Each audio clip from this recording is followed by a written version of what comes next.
নিজের হাতে খিরসা বানাইছো? না এটা না, এটা দোকানের খিরসা। আর তোমার হাতের কোনটা? এই যে এটা আমার হাতের। তোমার হাতে তুমি কিভাবে বানাইছো এই খিরসাটা? ওই দুধ কইরা জাল দিছি। কয় কেজি দুধে? 3 কেজি দুধে 1 প্যাকেটই দিছি গুঁড়া দুধ দিছি। আর হলো চিনি। হ্যাঁ। আর কি দিছো? আর কিছু না। ও একদম শুকায়া তারপর খিরসা বানাইছো এটা দিয়া? হ্যাঁ, এটা হাতের। ও আর এটা নারকেলের। হ্যাঁ। নারিকেলের সাথে কি আর কিছু দিছো? ওই যে দুধ দিছি, নারকেল দিয়া, দুধ দিয়া। আর হলো সুজি?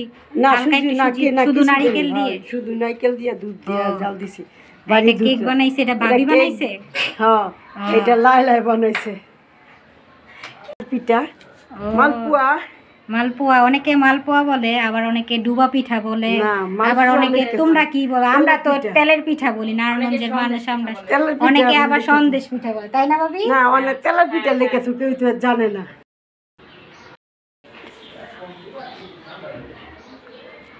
এত পিঠা বানাইছো তুমি আর ভাবি মিলা? রাতে কয়টা পর্যন্ত বানাইছো?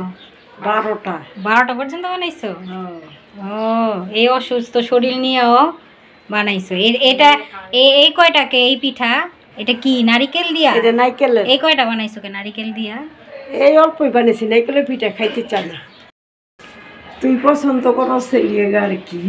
এই কয়টাই আর কি নারিকেল বানাইছি। নারকেলের পিঠা তো খাইতে চাই না কেউ। ও এত পিঠা বানাইছো, অনেক মজা হয়েছে তোমার। বিশেষ করে তোমার এই খিরসা পিঠাটা নিজের হাতে যে বানাইছো না, হ্যাঁ এই অসুস্থ শরীর নিয়ে যে বানাইছো, অনেক মজা হয়েছে মা। ধন্যবাদ। আসসালামু আলাইকুম, hello viewers, welcome to my another new blog.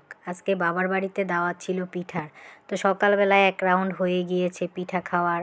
এখন দুপুরবেলা রান্না চলছে। এখানে মা এত অসুস্থ, তারপরও ভাবিকে হেল্প করছে। আসলে বয়স হলেও নারীদের এই কর্তব্য দায়িত্ব থেকে কোনো সময় এড়িয়ে যাওয়া যায় না।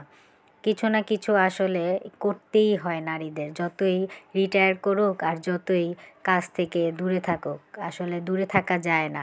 একটা মায়া কাজ করে সব সময় সংসারের প্রতি। তে অসুস্থ শরীর নিয়েও ভাবিকে দেখিয়ে দিচ্ছে কিভাবে কি করতে হয়। এখানে খিচুড়ি বসিয়েছে, আরেকটা চুলায় মাংস রান্না করছে। তো এখানে খিচুড়ি, মাংস আরও অন্যান্য আইটেম শেষ হয়েছে। এটা হলো ছাদের চিলেকোঠায় একটা রান্নাঘর আছে, সেখানে রান্না চলছে। তো এই তো খিচুড়ির মধ্যে একটু লেবুর রস চিপিয়ে দিল যাতে ঝরঝরা হয় খিচুড়িটা। আসলে এই বাবার বাড়ির সব কিছু আপনাদের সাথে শেয়ার করলাম। ভিডিওটি যদি ভালো লাগে তাহলে লাইক, কমেন্ট, শেয়ার দিয়ে আমার পাশে থাকবেন। আজকে এই পর্যন্তই। আল্লাহ হাফেজ।